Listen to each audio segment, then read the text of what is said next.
fans. Welcome to Flosstube and Variety Show number 149. Today is Friday, March 21st, 2025. And my name is Emily Williams in Chapel Hill, North Carolina. I paused there because March 21st was my father's mother's birthday. I'm trying to think of what year she would have been born in. I would say she was probably born in 1905. Could that be? Could be. So would that make her 110, 120 years ago? I don't know. There were some long generations back then, but she actually was my father's stepmother. So her age might not have aligned with what his natural mother's age might have been. Who my actual grandmother, of course, I never knew because my father was a child. She died of, I think, scarlet fever. So, such different times. Anyway, March 21st. It's also the wedding anniversary of my aunt with my Uncle Dwight. And my Uncle Dwight is no longer living. That would have been 50-something years ago also. I mean, it's hard to picture. I think it might have been 1972 or something. So a long time ago. I was in high school, I'm pretty sure. Anyway, that is a lot of waffling about before I get to actually talk to you about Flosstube, which has to do with cross stitch, and Variety Show, which has to do with something else. And Variety Show can be just a bunch of nattering on, but anyway, Flosstube, cross stitch. Let's just, Emily, get your act together here. I thought I was going to show you this finished, but I have had a pretty busy week, and I put it away at one point. I mean, in its project bag away. And of course, if it isn't sitting out here in front of me, I forget that that's something I wanted to work on. I did work on it some, though. So I'm way down here at the bottom. You see, honorable parents, what's left is ABCC, or ACBC. Now her last name was Cook. So these are possibly initials, but they're not her initials, which is Nancy, and it's not her father's or mother's initials, which are Samuel and Laney, as we're told right here. So maybe it's her siblings, I don't know. Then there's this little strange house, and then some things across the bottom that look like practice things.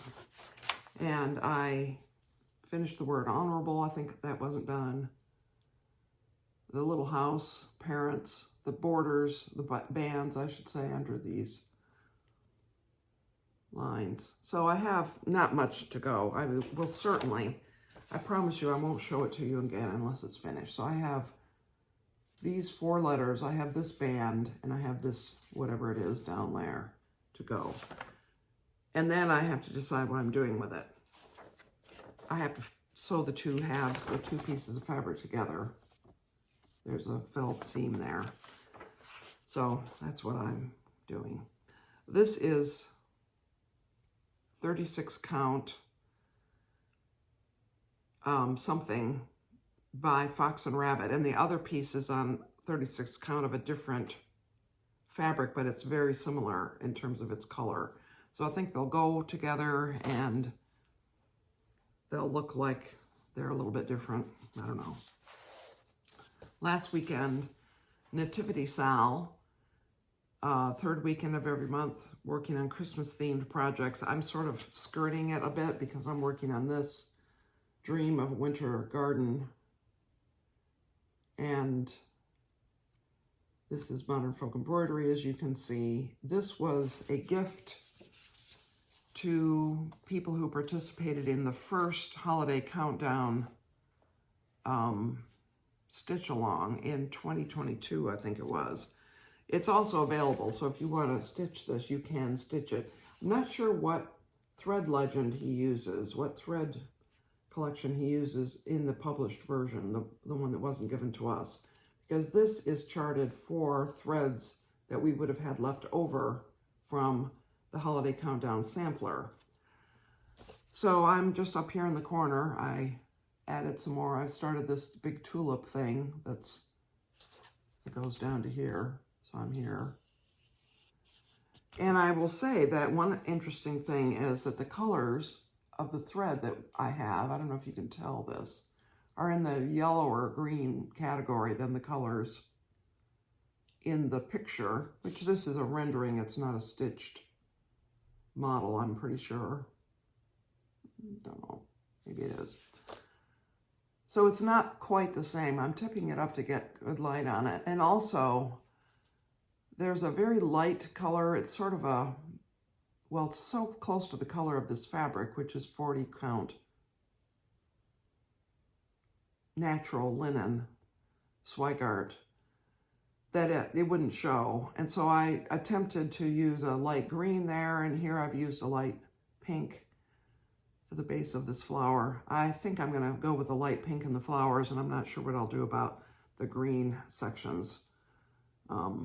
It's supposed to be the same color, but I wanted it to show up, and I'm not, I mean, here locally, here in my own naked eye, I can see it, but on the camera, you might not be able to. But anyway, I'm looking forward to that being finished. I have to say I'm not loving stitching it, and I'm not sure if it's because I'm unsure of the colors or if there's something about it that I don't enjoy, but yeah, I think it'll be nice when it's finished. Of course, I worked on Hannah Green, 1826, which is the Hands Across the Sea, Queen of the May from last year, 2024.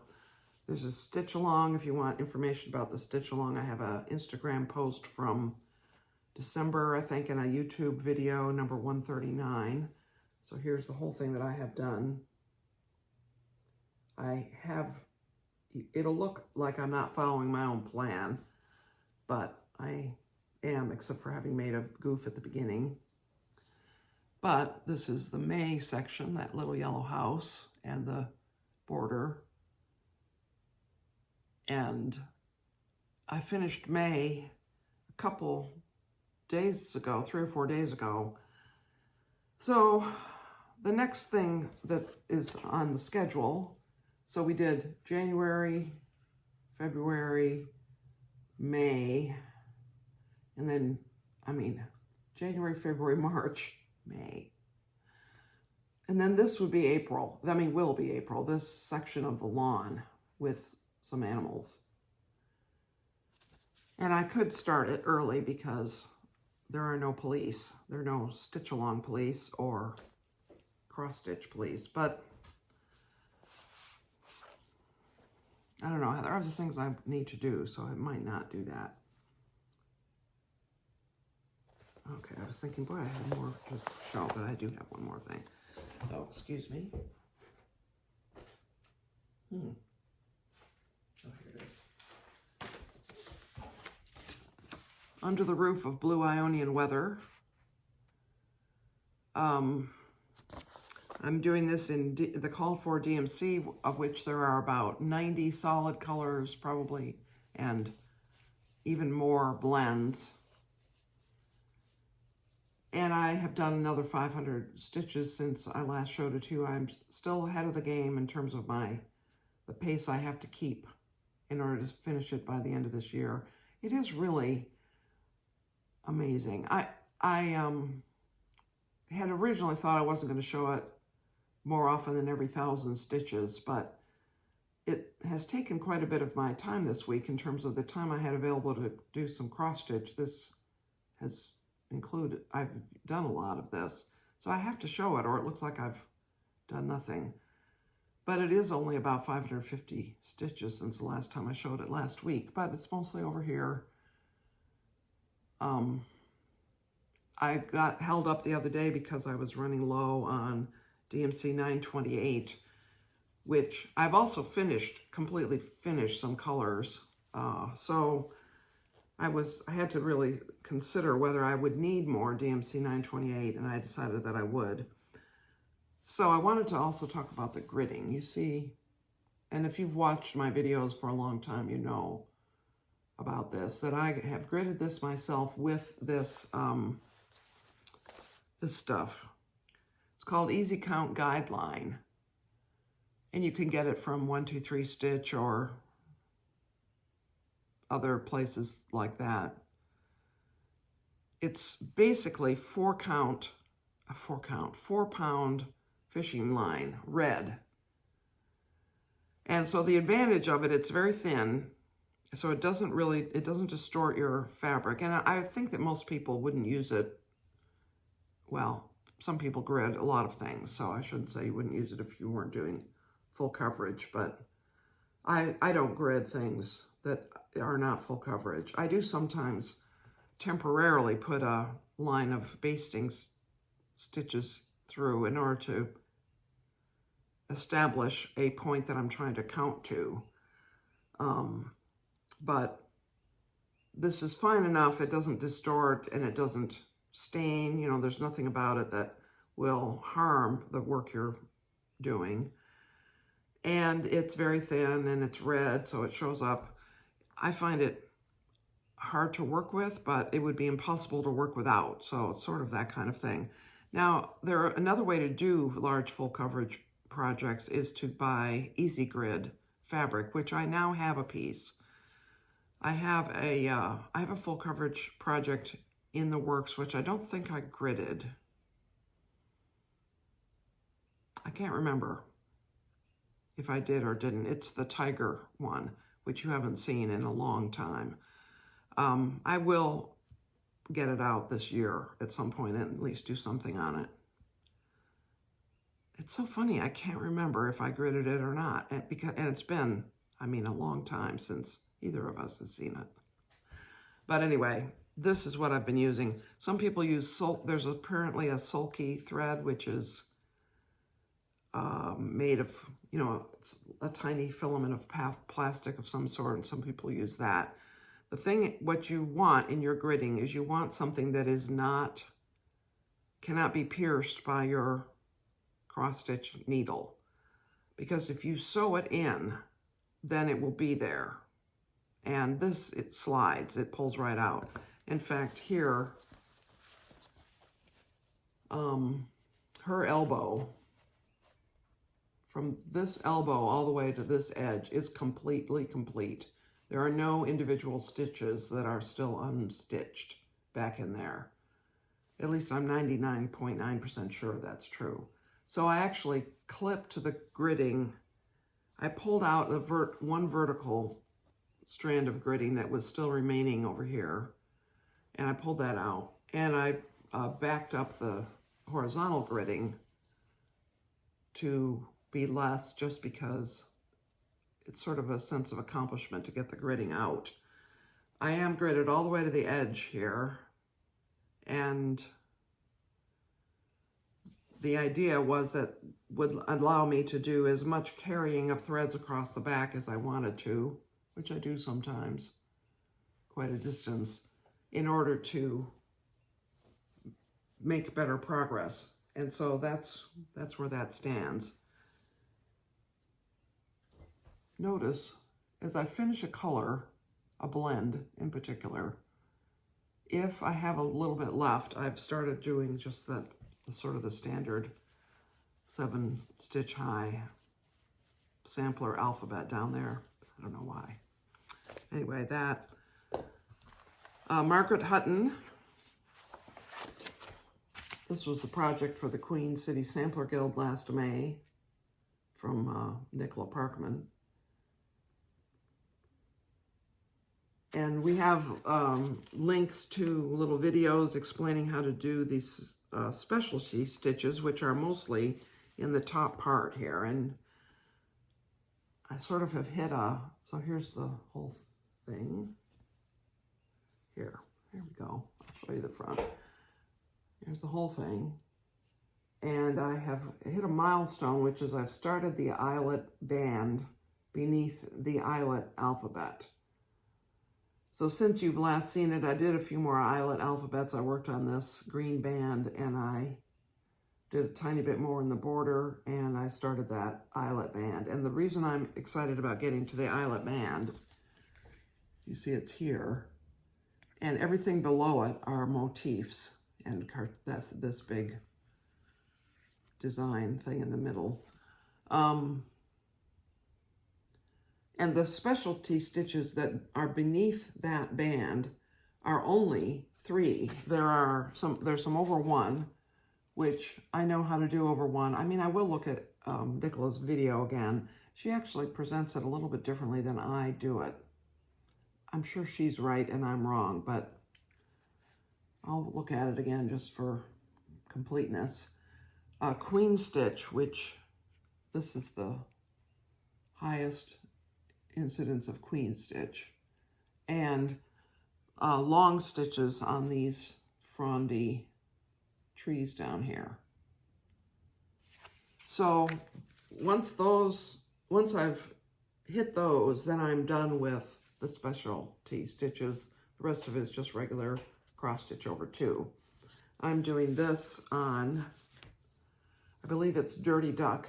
This is not the fabric I would have chosen, but it was the one that was provided. And I think that she says,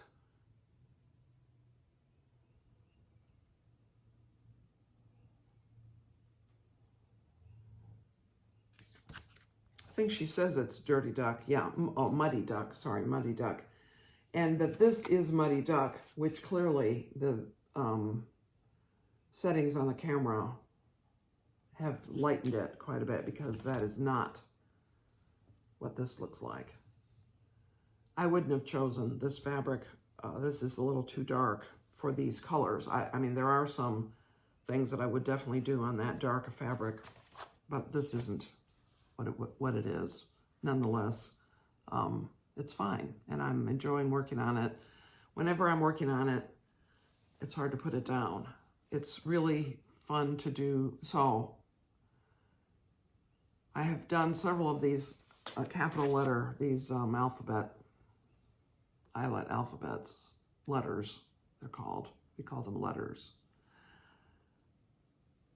Without remembering some of the tips that Nicola gave, and then I remembered them, and I have looked at the video again so that I remembered certain tips which do make things better.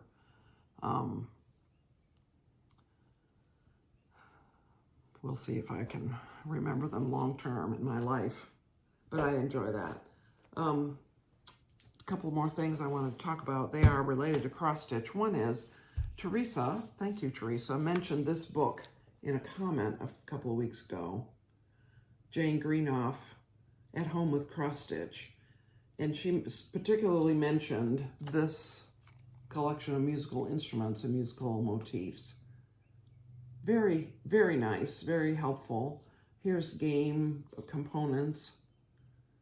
And what this book is, you can see on the front cover, it's a lot of individual items that you can combine in different ways to create these stitched items for your home. So there's everything. I mean, here we have planes and balloons and kites and different fish, and there's some other fish in here, and many flowers, and this keys, and it's really very, very nice, very interesting, a wealth of patterns in here.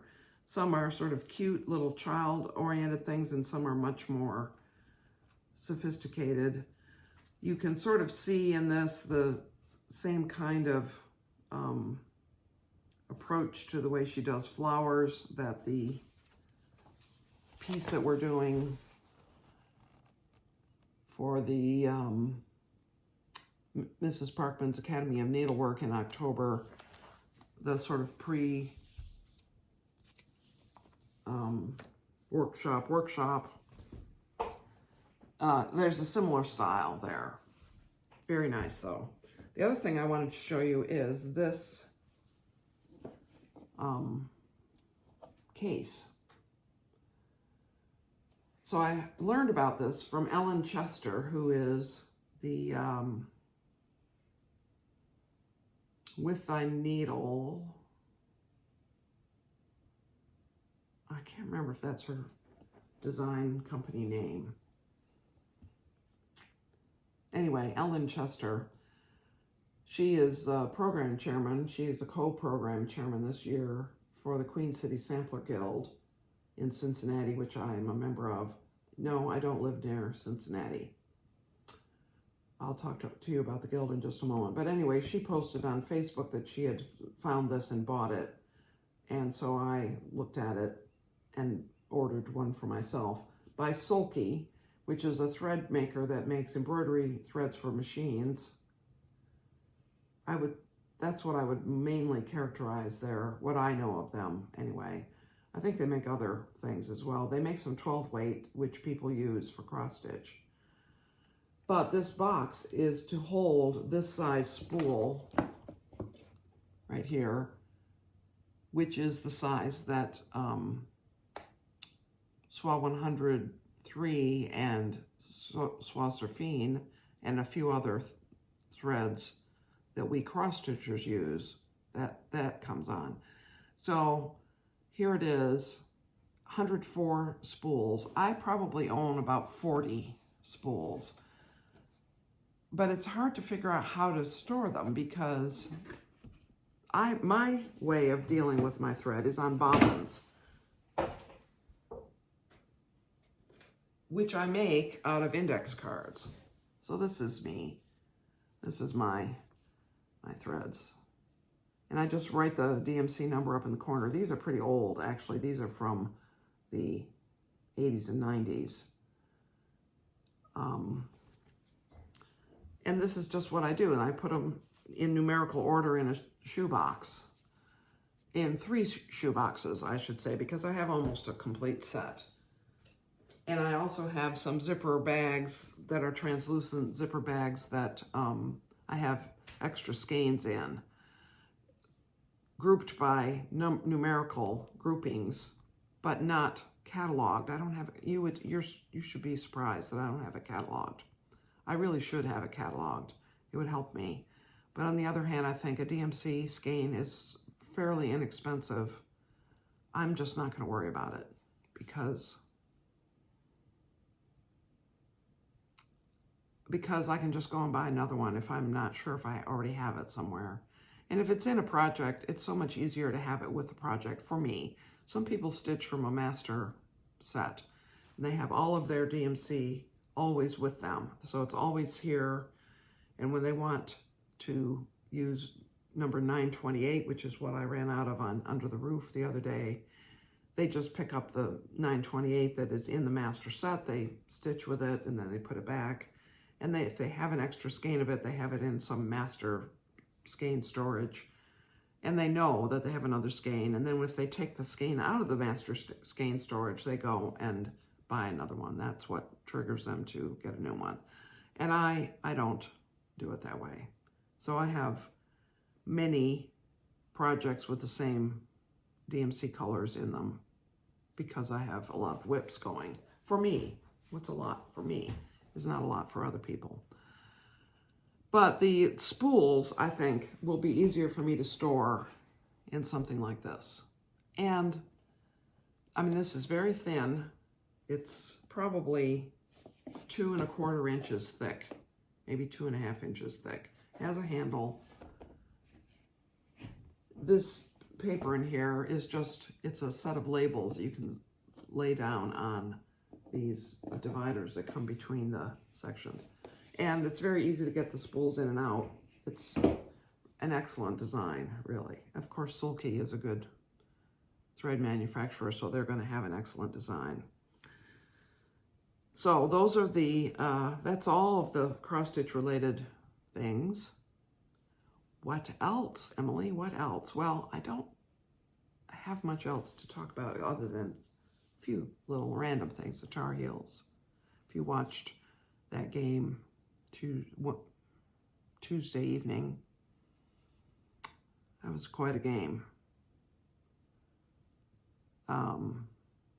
We proved that we deserved to get a bid into the tournament, I would say. I think it was 95 to 67, something like that.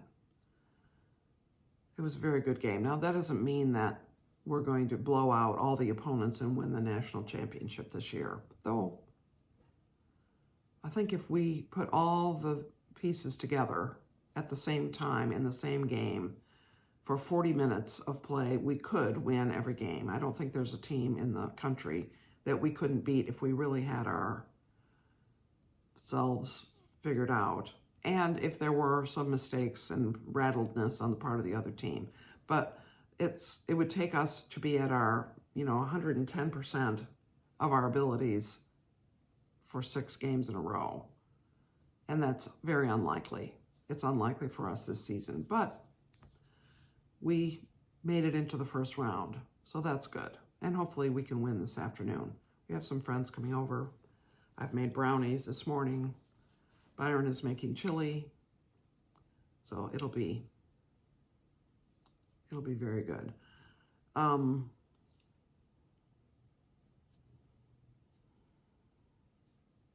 think that's all. I don't want to waste your time any more than I already am wasting your time. My plans are to carry on. Within this week, there will not be a first weekend or a third weekend, so I won't be doing either of those 2 special weekends. First weekend of every month, Blackbird Designs Weekend Stitch Along, BBD Weekend SAL. I'm working on Blooming Sunflowers or something like that from Winds of Autumn, Blackbird. Third weekend of the month, Nativity SAL, Christmas themed.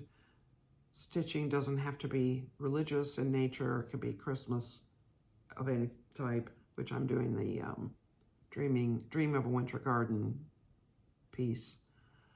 I'm cheating doing that. So tomorrow, I'm getting together with Cindy, which we have just been astonished that we have really, I'll say, hardly seen each other this year. That's slightly exaggerated, but she's been sick. I've been away. She's been away. Her grandchild was born in January. And it's been such a